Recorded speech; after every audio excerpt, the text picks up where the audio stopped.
Muy buenas noches a todos, ¿qué tal estáis? Espectadores de Estado de Alarma. Hoy estamos con un grande del periodismo, con el gran director de Periodista Digital, que es un medio con pocas manos, pero que le echa unos cojones que no os podéis ni imaginar y que también tenéis que apoyar. Es el medio que, como sabéis, con el redactor jefe Luis Valcarce, con Alfonso Rojo y con otros compañeros, no para de dar tortas a determinadas televisiones como La Sexta, a buscar los zascas que hacen compañeros como Eduardo Izna, o como yo, o como Carlos Cuesta, y la verdad que lo que hacen es impagable. ¿Cómo está Alfonso Rojo? Pues aquí peleando, como tú y como todos los días, que es lo que nos ha tocado en esta fase tremenda de la vida española. ¿Ha afectado ya a nivel empresarial? Es decir, ¿te resiente el proyecto esta situación de crisis? Estamos viendo cómo los periódicos lo están pasando mal. ¿Vosotros habéis tenido que hacer algún tipo de ajuste dentro del periodista digital?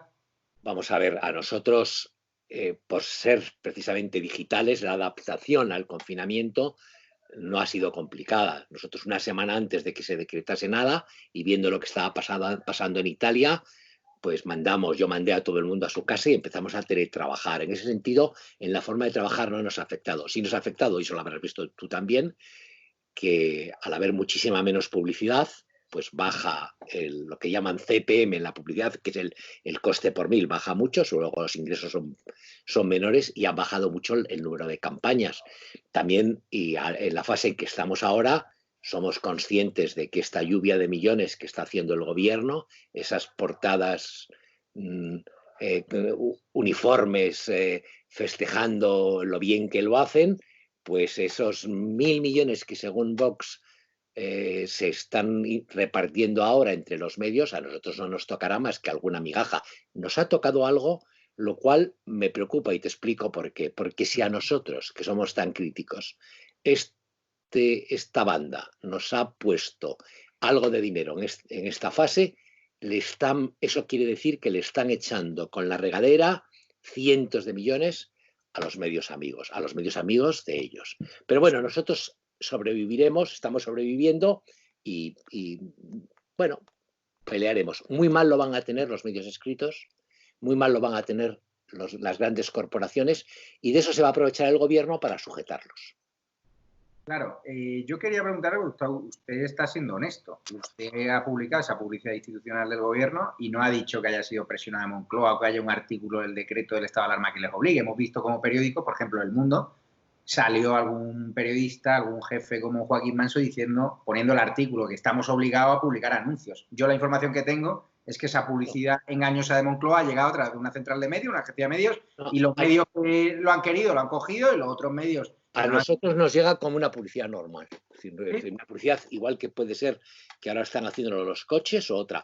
Sí nos ha llamado la atención porque sí, detrás de la agencia de medios que lo trae hay un dedo, que es el dedo de la Moncloa, que señala a este tanto, a este tanto, a este tanto, o apoya a este o al otro. Es una publicidad como otra cualquiera. Es que me parece que es un anuncio, lo tenemos todavía, que es un anuncio que dice más fuertes Más fuerte, ¿no? Sí, o más sí. fuertes, una Muerte. pendejada, una tontería total. Pero bueno, pues nosotros sí hemos entrado en esa campaña y pues no es que no se hayan pedido nada a cambio, es que no nos lo pueden pedir. Yo ya lo he dejado claro. Nosotros, aunque vinieran con todo el dinero del Banco de España, si tiene dinero, que yo creo que no tiene, pues nosotros no vamos a cambiar un ápice, una coma, nuestra línea editorial. Eso está claro. ¿Y cuánto suelen pagar una campaña de ese tipo, un banner, si se puede decir, o es mejor? Bueno, no te puedo decir en un medio escrito, porque Uh -huh. eso supongo que copar las portadas el mismo día de todos los periódicos tiene que tener un precio altísimo. No te puedo decir, una campaña para un medio como el nuestro, que tiene entre 10 y 15 millones de usuarios únicos al mes, pues eh, grande serían 10.000 euros. Una campaña normal, pues 1.000 euros. Entre 1.000 y 10.000 euros es lo que a un medio como periodista digital, que es un medio importante.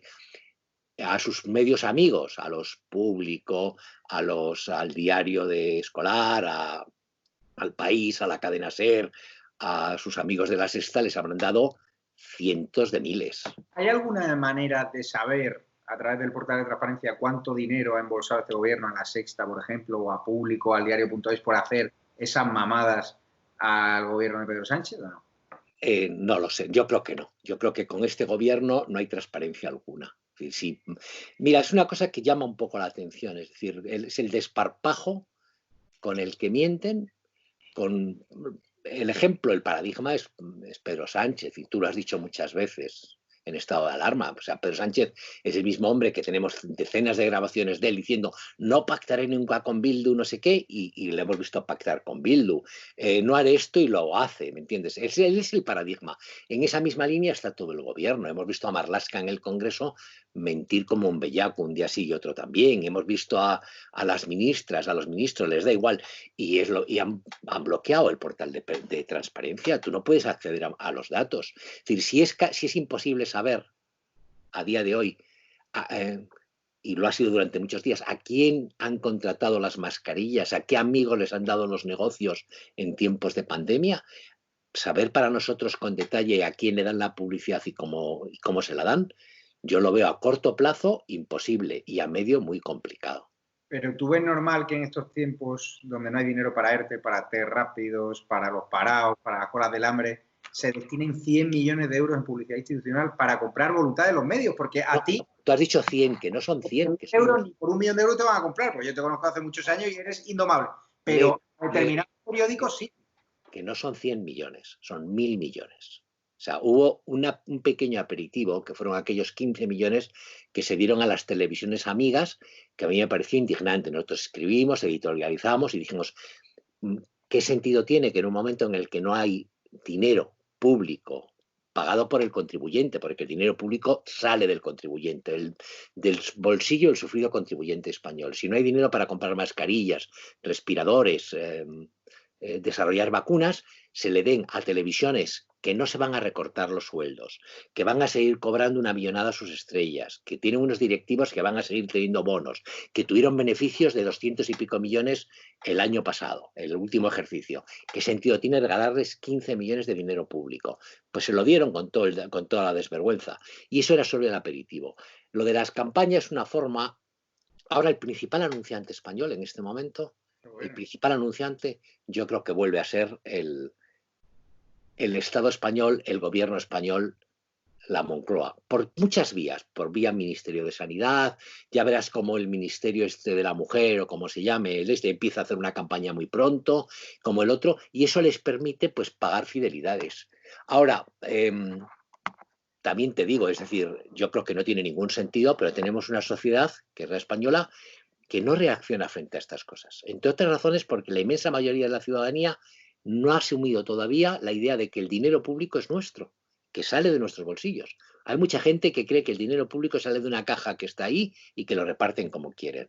Entonces, no tiene ningún sentido gastar en publicidades de esta naturaleza, sobre todo que no conducen a nada, porque me dices, voy a hacer una campaña de publicidad didáctica, explicándole a la gente lo que hay que hacer para sobrevivir a la pandemia. Pues lo puedes entender. No es que tenga mucha lógica, pero bueno, lo puedes entender. O puedes entender una campaña de publicidad destinada a alertar sobre algo. Pero hacerse autocomplacencia, decir lo bien que lo hemos hecho, lo fuertes que salimos, no tiene ningún sentido. Lo hacen para buscar, bueno, pues porque saben, oye, saben que los medios viven mal y que tu independencia depende de tu economía. Nosotros en Periodista Digital siempre lo hemos tenido muy claro. Mira, tú eres independiente si la bolsa del dinero con el que te permite pagar la nómina y pagar las demás cosas depende de ti, no de un tercero. Entonces, por eso es la batalla que tenemos nosotros y la que tienes que tener tú, que es nosotros tenemos que ser independientes, tenemos que dar beneficios económicamente, y si damos beneficios económicamente o por lo menos no perdemos dinero, nosotros seremos libres. Por eso hemos lanzado, como has hecho tú, una llamada a nuestros partidarios, a nuestros amigos, a nuestros, iba a decir, militantes, diciendo a la gente, oiga, ponga 5 euros y ayúdenos a llegar al final. Sí. Si los tenemos vamos a salir, y si no los tenemos también. Yo animo a todos los espectadores de Estado de Alarma que también apoyen a Periodista Digital, por supuesto, de nuestro amigo Luis Valcarce y Alfonso Rojo, porque son un medio necesario. Además, soy un medio que vive del descrédito de la opinión pública hacia los medios de comunicación tradicionales, hacia determinados... Pero en eso sí rompimos una lanza. En eso está mostrando el cabreo de mucha gente, ¿no? No, ahí había ha habido siempre, por muchas razones. Vamos a ver, yo lo hablaba esta mañana con Israel García Juez, Sí. estábamos hablando por teléfono, pues charlando como amigos, y hasta qué punto el sistema este de peonadas que han creado en las televisiones, en las grandes cadenas, todas, y la situación precaria del periodismo ha terminado domesticando el periodismo nacional. Pues ¿por qué? Bueno, si tú no das mucho la lata, si tú funcionas bien, si tú no te sales del carril, pues te van llamando en una televisión y en otra, y al cabo del mes la gente, además de lo que gana muchos en sus propios medios, pues tiene un sobresueldo importante, hecho de pequeñas cosas, porque ya no es como antes, que antes se pagaban cantidades fascinantes. Bueno, y ese es el camino que sigues, y bueno, lo vimos. Mira, yo te lo he contado a ti más veces, hubo un momento en el que, por la razón que fuera, la Iglesia, que controlaba 13, entendía que había que bajar el pistón en las críticas a la Iglesia catalana, y salimos de 13 ipso facto, un día para otro, no de malas maneras, suavemente, casi de forma episcopal. Salimos pues 5 o 6, salió Chencho Arias, el embajador, salí yo, salimos unos cuantos. Pues ¿por qué? Porque éramos muy críticos con la postura de una parte de la Iglesia española, que era la Iglesia, los obispos catalanes, a favor del independentismo. O pues igual que ocurrió eso, pues hay gente que dice, oye, mira, es que si pierdo esos 600 euros, digo, por poner ¿por qué no llega más? 600, 800 euros que hago al mes aquí, pues se me resiente la economía. Ni al embajador ni a mí, pues nos afecta. Pero igual que hacen eso, si te lo van haciendo sistemáticamente, terminan negándote la voz y negándote el sustento. Y hay mucha gente que no puede resistir la presión o no quiere resistir la presión. Hay otro detalle importante para fijarse en los lectores o en los oyentes o en los espectadores. Como mucha gente, como muchos periodistas, se adaptan al medio. Y si están en un medio que es medio rojillo, se empiezan a poner rosaditas, de color rosita. Fíjate. Y si están en otro medio, cambian el tono. Y después, ¿cómo sobreviven unos tertulianos? Es asombroso, es un ejercicio para hacerlo. Lo hemos hecho alguna vez desde Periodista Digital, como los mismos tertulianos que tenía Rajoy en aras de la pluralidad en televisión española siguen allí con esta panda. Y después hay otro factor, y ya no te agobio con estas cosas, que es muy importante. Los periodistas españoles, en conjunto, tienen pánico a Podemos y al PSOE, o miedo. No les produce miedo el PP, ni siquiera les produce miedo Vox, a pesar de todas las cosas que hacen, porque Vox no tiene esferas de poder para jugar con ellos. Ellos son conscientes de, pueden decir lo que quieran, que el PP no los va a sacar nunca, aunque llegue a Televisión Española, de los chupetines de Televisión Española. Pero tú sabes que si llega el PSOE como ha llegado, o si llega Podemos como ha llegado, si no estás en la cuerda, te ponen en la puñetera calle de un día para otro, y no lo dudan en absoluto. Y si estás en un programa de televisión dirigiéndolo, te mandan a los dibujos animados. No voy a decir ejemplos, bueno, te digo un ejemplo más. Sergio Martín pasó de 24 horas a no sé dónde porque ha desaparecido. Y sin embargo, eso no se atrevería a hacerlo nunca el PP. Entonces eso, el que los periodistas en su conjunto teman a PSOE y a Podemos y no teman a otros, pues condiciona ciertos comportamientos, ciertas cosas, y me parece indigno. Mira, siempre se ha dicho, no recuerdo el autor de la frase, que el periodismo que no es crítico es masaje. O sea, que lo que le gusta, si le gusta mucho lo que le has hecho a alguien, es un masaje. Entonces, es decir, pues nuestra obligación como periodistas es ser contrapesos del poder, críticos del poder. ¿Y quiénes son el poder? El poder es Pedro Sánchez, Pablo Iglesias, la mujer de Pablo Iglesias, supongo que el primo de Pablo Iglesias, el cuñado de Pablo Iglesias y los sobrinos de Pablo Iglesias, y toda esta panda. Entonces nuestra obligación es criticar, y criticar no porque sí, porque además lo hacen muy mal. Ahora con la Comisión Nacional de Competencia, controlada por una persona próxima a Iván Redondo, una persona del gobierno que ha tenido relaciones con las grandes televisiones, esta comisión es conocida porque impone fuertes multas a las televisiones. ¿Crees que es un mecanismo otro más hablar aún más a las televisiones privadas? Otro más. Mira, las televisiones privadas, y eso es una batalla que tengo constantemente en Periodista Digital, yo les explico desde Valcárcel al último, que la posición que tienen las televisiones privadas no está motivada por la ideología.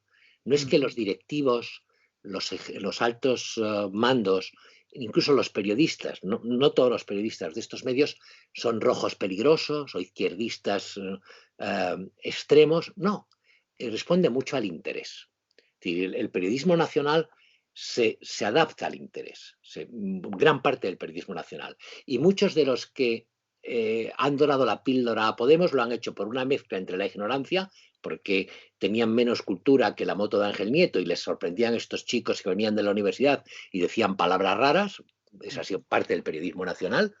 Y después muchos por simple interés, porque te va mejor, porque es mucho más fácil la vida, porque es mucho más fácil prosperar en el periodismo nacional de hoy si eres un tipo afín a los podemitas o a los sociatas. Eso es evidente, además es indiscutible. Y gana más pasta. Y gana más pasta, bueno, y gana más pasta. Entonces, no te amenazan por la calle. Claro, y no tienes problemas y encima tus propios compañeros de profesión pues te pasan la mano por el lomo, no se montan grupos dentro de tu propio periódico para expulsarte, ni hay gente que pide tu cabeza en una tertulia de televisión, pues porque yo no conozco ningún caso en el que se haya pedido expulsar o sacar de un sitio a alguien porque fueran más rojo que las amapolas. Y sí he visto lo contrario. Vi lo que le pasó a Sostres. A Sostres, en un periódico como El Mundo, se monta una campaña infame para sacarlo del periódico. A Sostres, no te digo más. No quiero hablar más. A Sostres. Y entonces, igual que ocurrió con Sostres, lo he visto en televisiones. Entonces, si eres tibio, pues funcionas. Y no te voy a dar ejemplos porque tampoco tiene sentido que reemos más. Pero entonces, el adaptarse al terreno, pues para muchos es rentable. Entonces, las televisiones van a adaptarse a lo que venga, con excepciones. Por ejemplo, hay una notable excepción estos días que yo quiero subrayar, que es la de Vicente Vallés. A mí el comportamiento de Vicente Vallés profesional me parece de quitarse el sombrero, porque arriesga. O sea, Vicente Vallés, al tomar una postura como toma el personal, en que es simplemente crítico, es decir, pues es para quitarse el sombrero. Y después una cosa que como profesión teníamos que hacernos mirar y sobre la que hay que reflexionar es esta especie de comportamiento ovino, ovejuno de la profesión. Y nosotros hemos aceptado, cuando digo nosotros, digo los periodistas españoles como grupo, durante un mes las ruedas de prensa filtradas en Moncloa.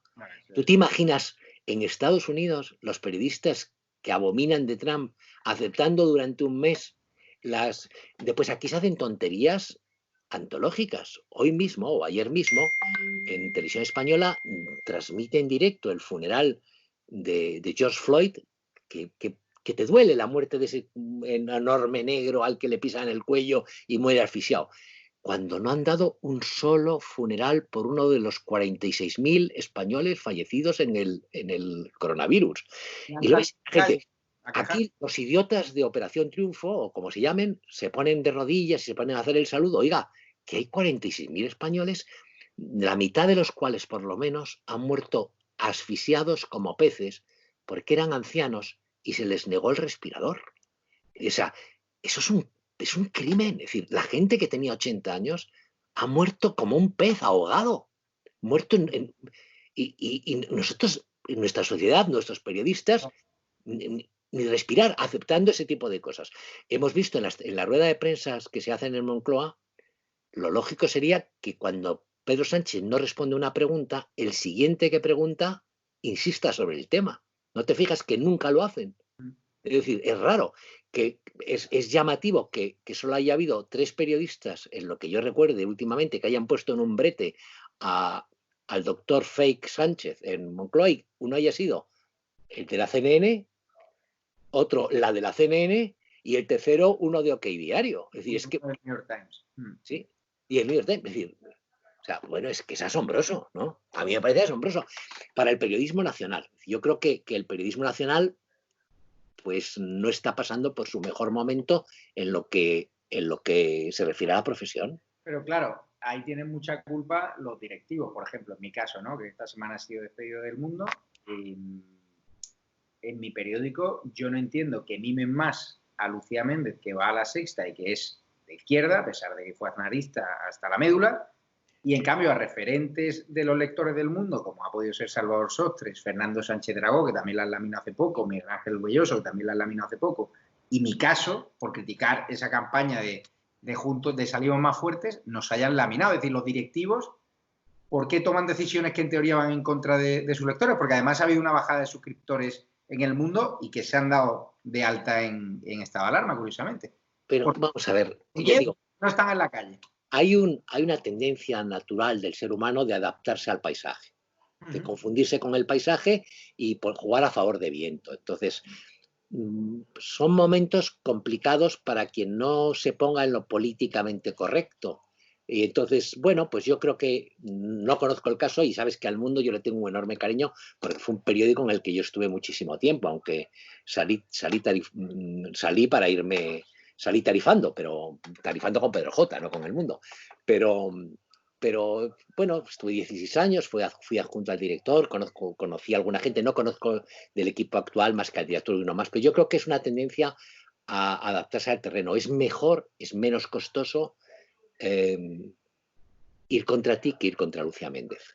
Y fíjate que Lucía Méndez es el caso de, si lo analizamos periodísticamente, es el caso de metamorfosis más grande que hay desde que Ovidio escribió la Metamorfosis, que creo que fue Ovidio. Es decir, Lucía Méndez, la misma que escribe hoy y que aparece, era la chica obediente que tenían en la Moncloa Miguel Ángel Rodríguez Aznar y Ana Botella para hacer los recados periodísticos.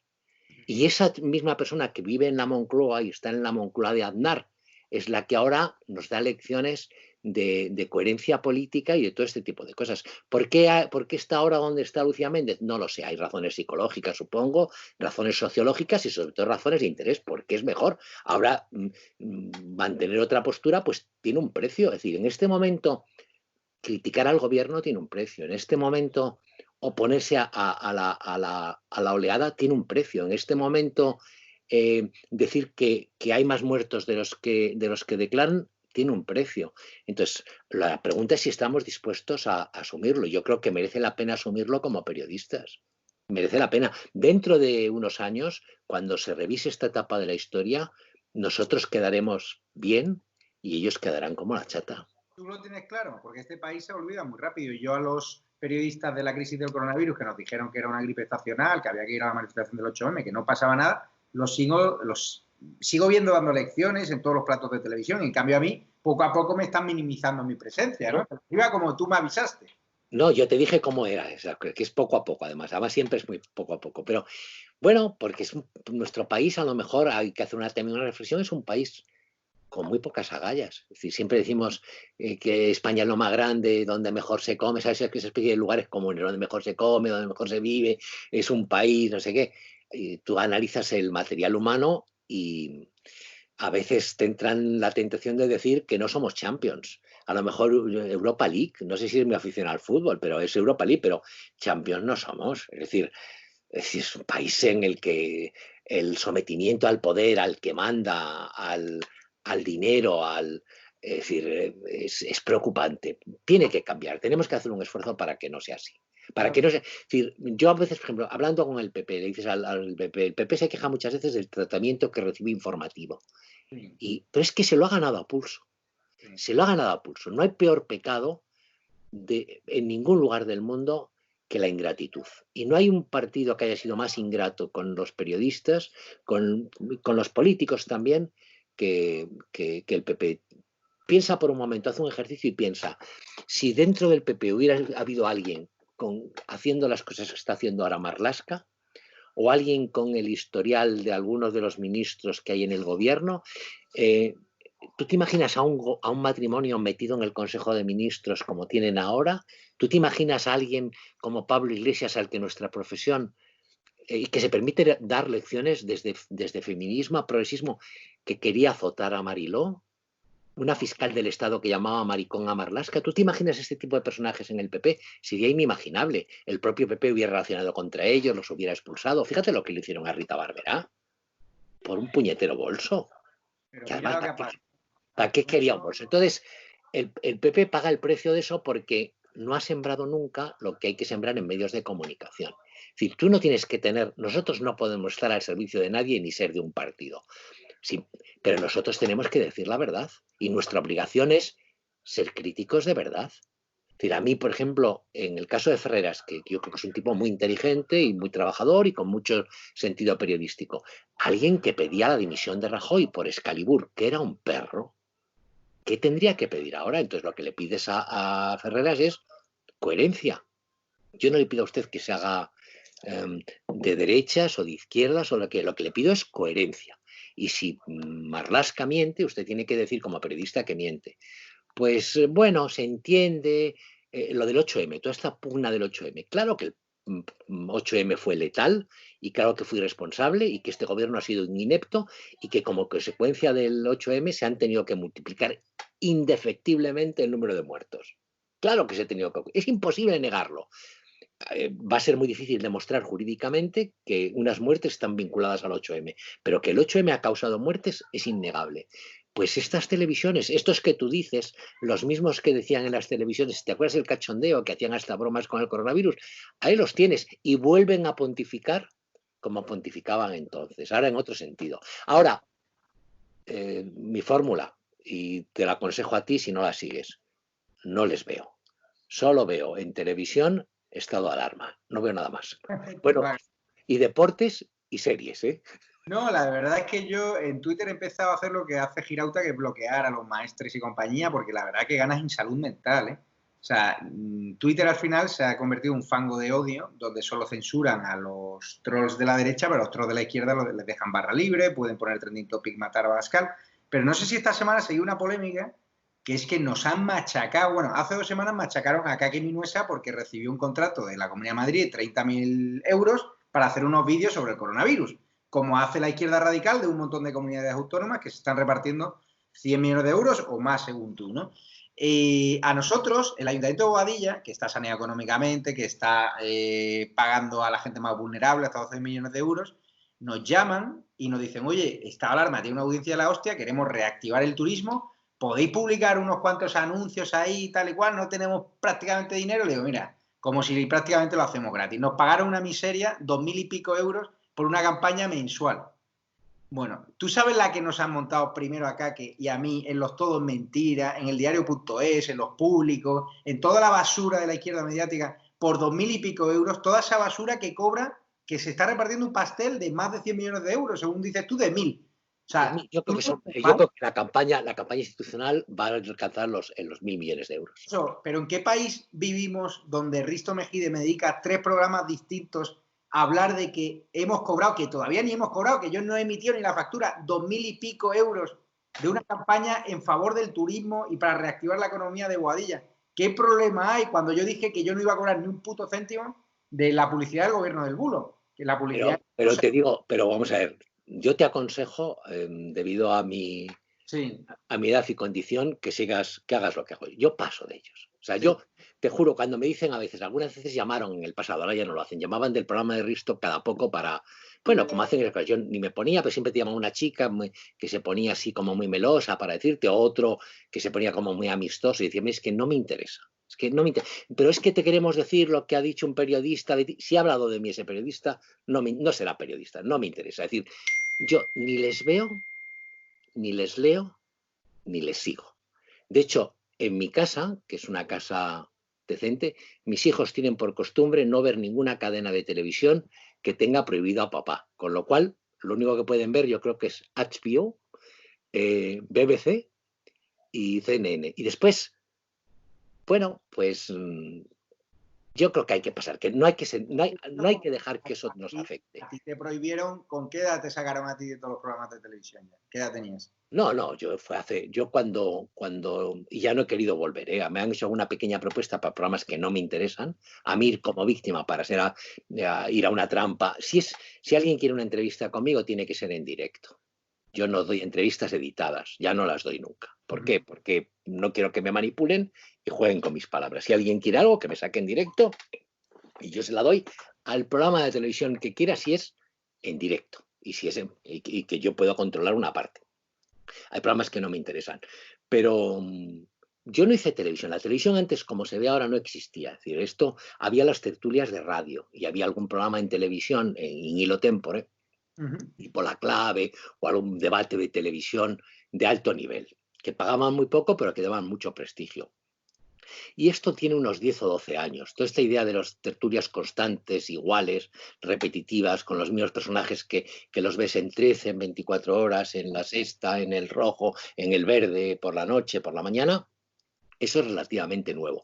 Igual que ha sido nuevo la caída de lo que se pagaba. Es decir, cuando nosotros empezamos en La Noria, que éramos Isabel Durán y yo, y que éramos en una especie de debate en que Pilar Rahola y el otro, Isabel Durán y yo los sábados, que era un programa de mucha audiencia, lo que te pagaba era monstruoso. No te digo la cantidad porque es insultante, es más de lo que gana una persona normal de sueldo al mes, lo ganábamos cada sábado.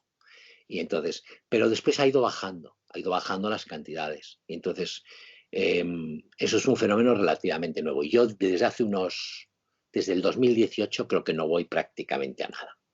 O no he ido a nada, creo. No, Tampoco lo echas de menos, ¿no?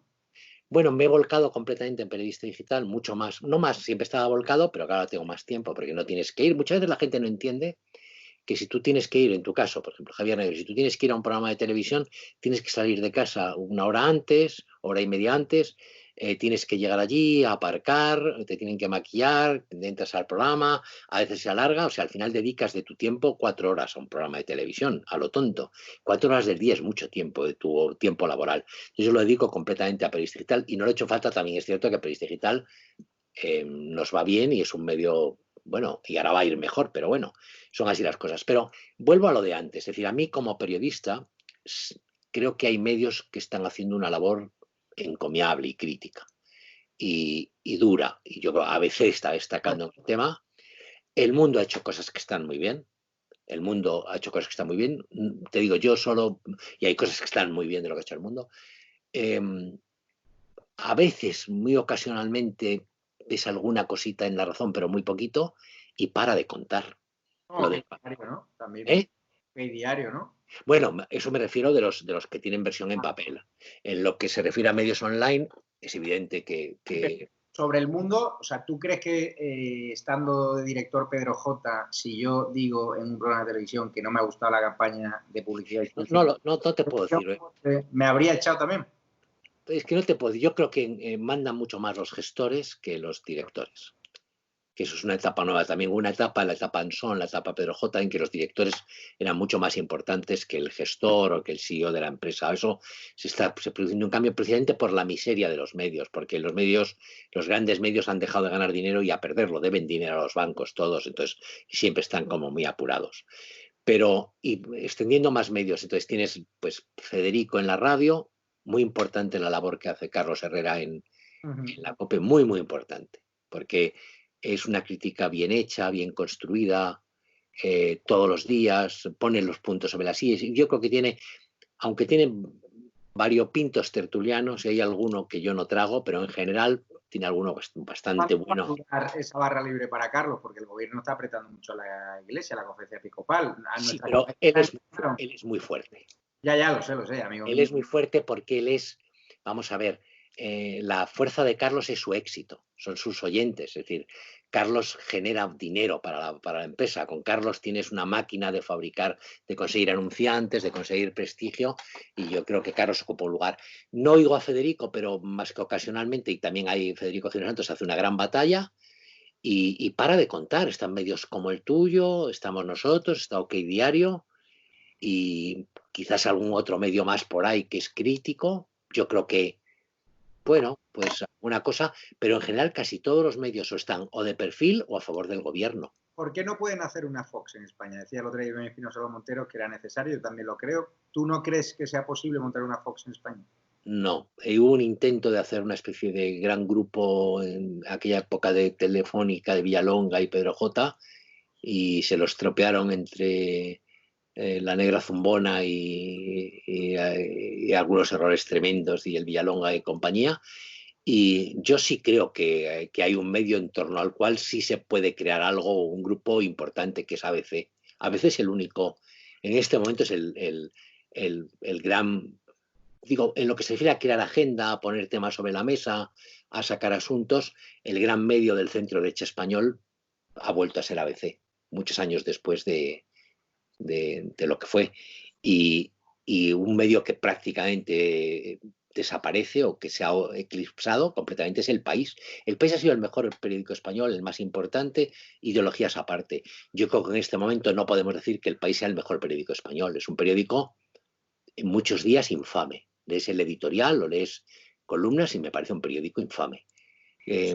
Infame. Pero que pinta cada vez menos, ¿no? Y por eso, digo, a lo que voy. Y en lo que se refiere a televisiones, hombre, pues mira, Telecinco, lo de Vallés es significativo. Yo creo que está poniendo una pica en Flandes. ¿A cuándo le van a permitir eso en No, Atresmedia? yo creo que no hay valor. En España no hay censura en el sentido estricto. Yo en todos los años que estuve en el mundo, 16, Sí. 16, yo salí en finales del 2004, principios del 2005. Y estuve desde la fundación, 16 años largos. Nunca me censuraron nada, nunca.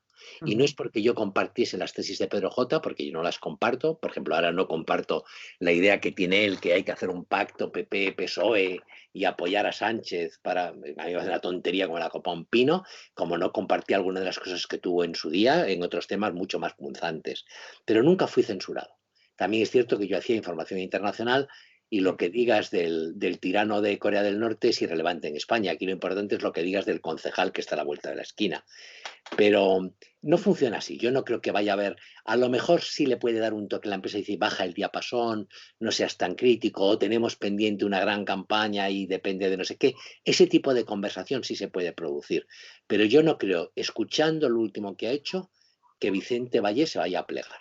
Por lo último que he dicho. Igual que no creo que Carlos Herrera fuese a cambiar de línea porque tuviese presiones, pero te digo, ni del Vaticano. Ya. Pero yo no lo tengo tan claro. Es decir, tú cuando... Es que no funciona, la presión no es directa. Vamos a ver, es presión social difusa. Es decir, si tú lo sabes, es decir, tú sabes que si has apoyado al PSOE de cualquier manera, sí. Incluso cuando les va mal, pues te colocan en paradores. Vamos a ver, si un portero de discoteca, como era Coldo, por ser amigo de Ábalos, pues termina en Renfe con un sueldo directivo, pues al periodista que tuviste te hizo unos servicios, el lechero Fortes, pues Fortes les hizo unos servicios muy importantes, y bueno, lo pueden quitar de las mañanas, pero lo mandan a 24 horas, ¿me entiendes? Es decir, que no lo van a mandar a los dibujos animados o al archivo, ni le van a quitar el sustento. Entonces... Pero ese complejo en el PP es... el PP es un partido muy acomplejado. ¿Se No queda todo el mundo, generación en generación o cómo? No todo el mundo. Es un partido, primero, no conoce... yo creo que en la época... Creo que es distinto el PP actual al de la época de Rajoy y el anterior. Sobre todo el de la época de Rajoy. Yo creo que es menos acomplejado este PP. Tiene algunos dirigentes realmente, bueno, que no se callan nada. Es decir, tú escuchas a Teodoro en las intervenciones y es muy duro, escuchas a Cayetana y es tremenda. Yo creo que las intervenciones de Pablo Casado son espléndidas en el Congreso cada vez que interviene. No sé si manejan bien los medios cuando los tengan que manejar. Es decir, nos podemos encontrar mañana con la sorpresa de que comunidades autónomas del PP siguen financiando a la SER con esa idea estúpida, letal, suicida, de que la forma de calmar al tigre es echarle filetes. Claro. Si le echas filetes al tigre, el tigre engorda, se hace más gordo y te come.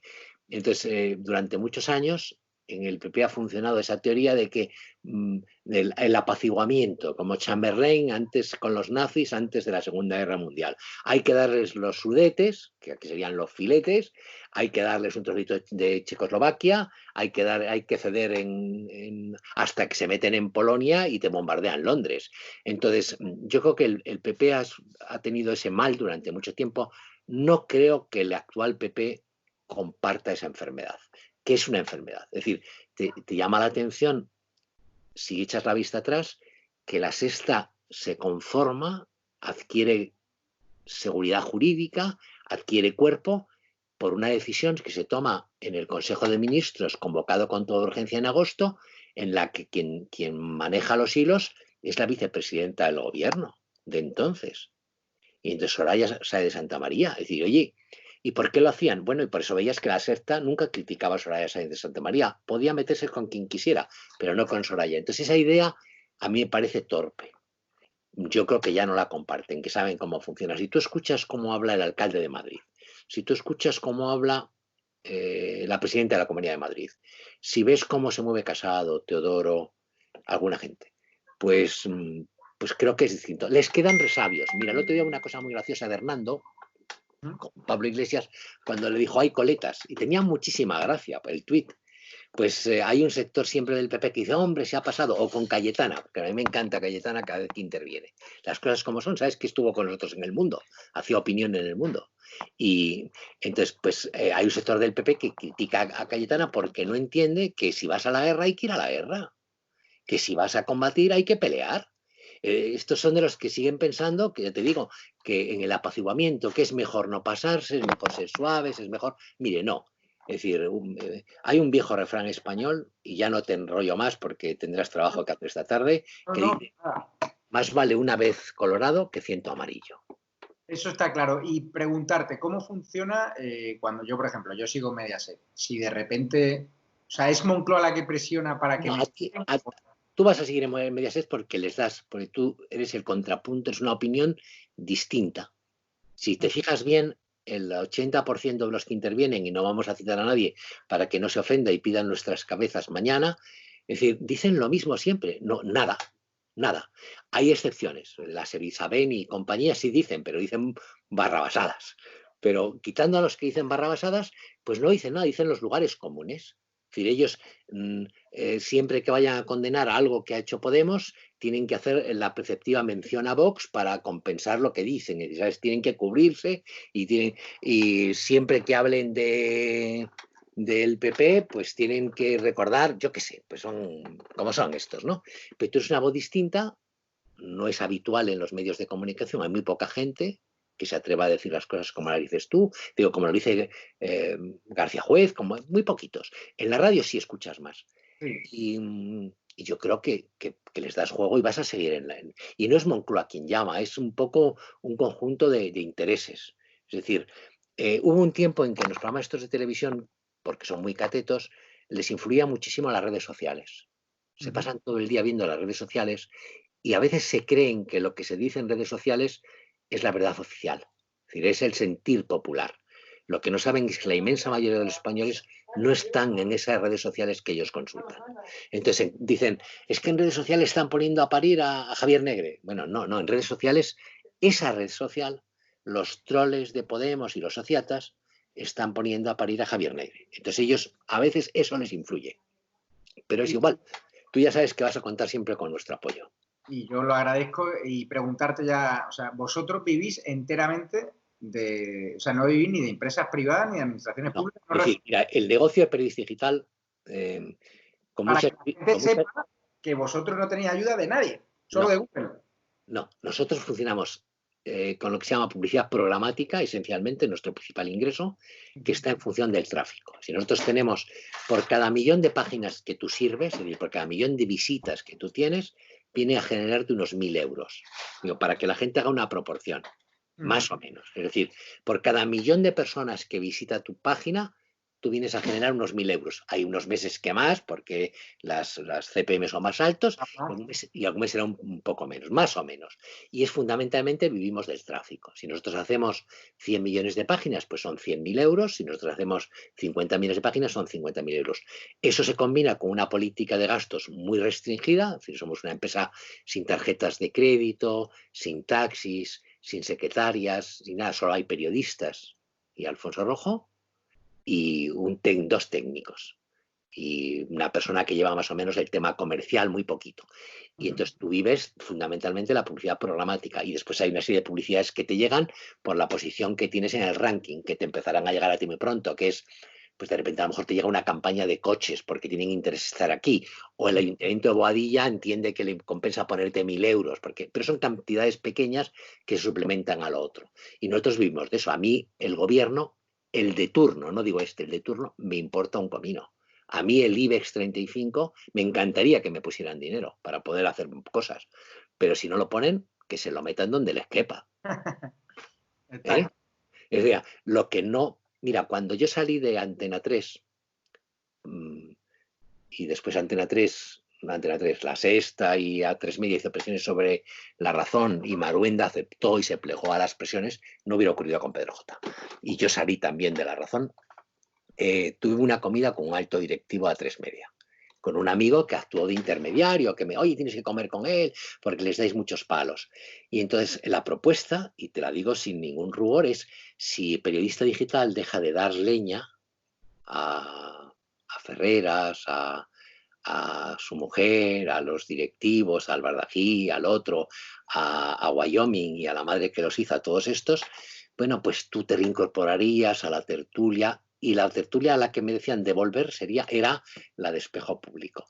Y yo le dije, la verdad es que no, yo no soy no soy muy tragaldabas, entonces estábamos en un restaurante bueno y yo estaba, pues, que sería pues, la típica merlucita a la plancha, digo yo. Y yo estaba con la merlucita a la plancha, dejé la pala del pescado y el tenedor y le dije, mira, está feo que te lo diga, pero como comprenderás, la línea editorial de Periodista Digital no se puede vender porque a mí me vayáis a dar una tertulia. Pero es que ni aunque me dieseis 50.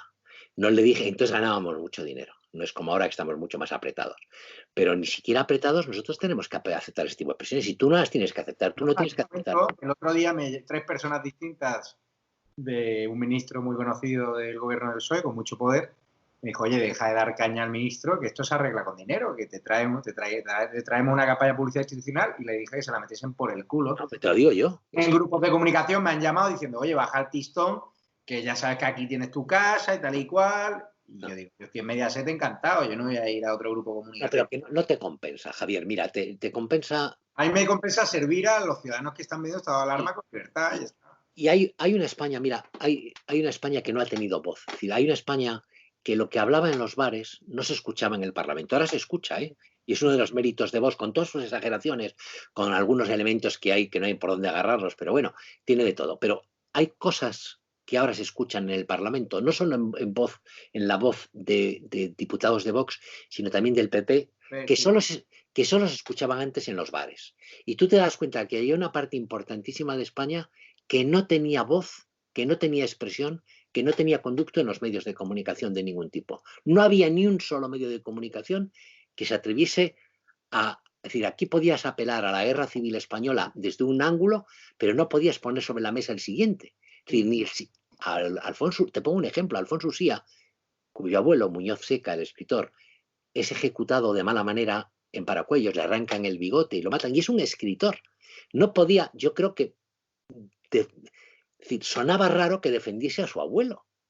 Cuando Pablo Iglesias, que su padre funcionario del régimen franquista, porque sí, estuvo en el FRAP, pero dejado el FRAP, entró como funcionario y cobraba del régimen y estaba ahí metido. Y la mujer abogada en el tema laboralista, entonces la madre. Entonces te digo, estos podían hablar del abuelo, que vete tú a saber el abuelo como el abuelo del otro. Entonces, el abuelo de...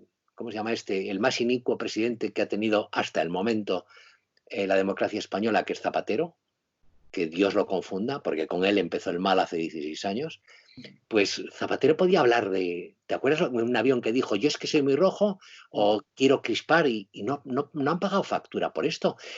Por ejemplo, a Zapatero ni siquiera en la historia se le exigen responsabilidades. Ahí los tienes, no sé.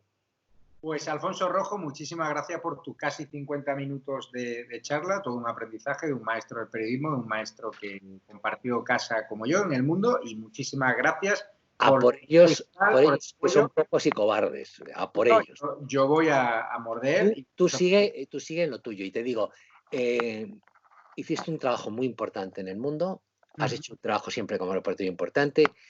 Yo creo que el tema del mundo, que lo resuelvan los juzgados y va a ser a tu favor.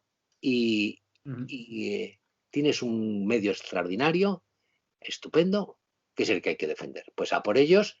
Y, oye, y a toda nuestra gente, a los que nos echen una mano. Oiga, hombre, no sean agarrados, que el rojerío no sabe cómo ayuda a los suyos. Periodista Digital es medio hermano, Luis Valcarce colabora con nosotros, Alfonso Rojo también, así que ayudarles tanto más como a nosotros, ¿vale? Un abrazo. Yo también. Muchísimas gracias, Alfonso, cuídate. Dios.